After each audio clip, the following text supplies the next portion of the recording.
So, good morning, everyone. This is Dr. Vineet Sehgal, your ophthalmology educator in Unacademy NEET Plus platform. So, in coming May 2020, we would be having a new pattern of examination. As you have seen in the November exam also, so there are few questions on the true or false pattern, few questions on the assertion and reason, few sequential type questions, and few questions on the match of following. So for the practice of these new type of questions, we would be starting a new course in the month of March and April, where I would be taking some sessions on these new pattern questions. Okay. So I would just give you an example here that we would discuss some true false questions. So the first question for you is that a child was born at 32 weeks of gestational age. Identify the true statement regarding the child. The patients need to be screened for the ROP. History of blood transfusion is a risk factor. Femto laser is used for ROP photocoagulation.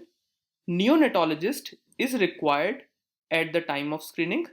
GA is required or general anesthesia is required for the patient. So we have to tell what are the correct options. So a child was born at a 32 weeks. Okay, so the now new guideline says that any child which is less than 34 weeks need to be screened. So A is correct. Okay, history of blood transfusion is a risk factor. This is also correct. Femto laser is usually used for ROP photocoagulation. This is wrong. Why? Because we use green laser here. Okay.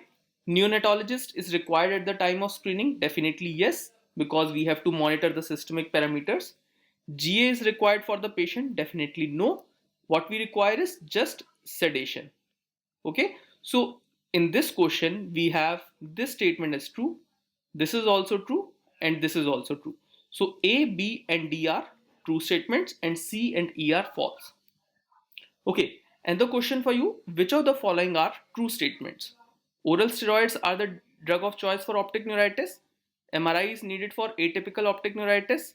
Macular fan is seen in neuroretinitis. Color vision and contrast sensitivity is decreased in optic neuritis, or all of the above. So sometimes we have a question which is, let's say, on neuro-ophthalmology, where all of the options are looking correct. Okay, so in this question, let's see all the options. So oral steroids are the drug of choice for optic neuritis. This is wrong. Remember, what is the drug of choice? I told you it is the intravenous steroids. MRI is needed for atypical optic neuritis. Definitely yes. You need to see that if the patient is suffering from multiple sclerosis or any other neurological disease. Macular fan is seen in neuroretinitis. Definitely right, because you may see some exudates on the RNFL, okay, near the macula, so you can get a macular fan appearance.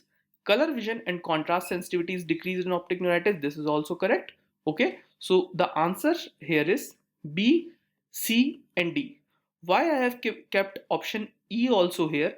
Because sometimes students, seeing all of the above as an option, try to see and ignore a point which may be slightly different. So steroids are the drug of choice, but it's not the oral and the IV. But some students mark it as all of the above. So very important is see the all the options, evaluate all the options, and then go ahead. Okay, similarly, one more question for you. Which of the following are true statements? Okay, so they may give you some lines or some features of various disease. So double ring sign in optic nerve hypoplasia, Krukenberg spindles in Wilson's disease, Ferry's line seen in trabeculectomy bleb, Fleischer ring seen in Wilson's disease, Kodot's line seen in pigment dispersion syndrome. Okay, so these are not the tough questions. Only thing is you have to apply the mind and apply it very quickly. So double ring sign in optic nerve hypoplasia, definitely correct. Krukenberg spindles seen in Wilson disease, this is wrong. So Krukenberg spindles are seen in pigment dispersion syndrome or pseudo exfoliation syndrome. Ferry's line seen in trabeculectomy bleb, yes, definitely you have iron deposition line around the bleb of the trabeculectomy bleb. Okay. Fleischer ring seen in Wilson's disease, this is also wrong.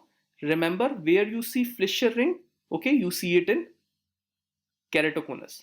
Okay, and in Wilson's disease, what you see is KF ring. Okay, so these two, Fleischer ring and KF ring, these are different.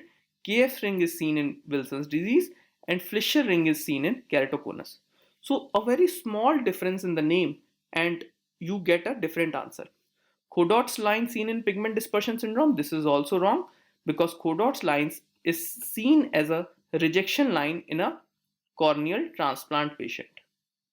Okay, so these are some important things that you have to remember. Okay, so these are the similar like one liner, but let's see, in one question they have put 5 one liners. Okay, so not only it is important to see the pattern of the question, but with this session where I would take a true and false statement type question, in 1 hour we would revise at least around 50 to 75 topics. Okay, so it is very important that with few questions try to revise more topics. Okay, the last question for you is which of the following are true?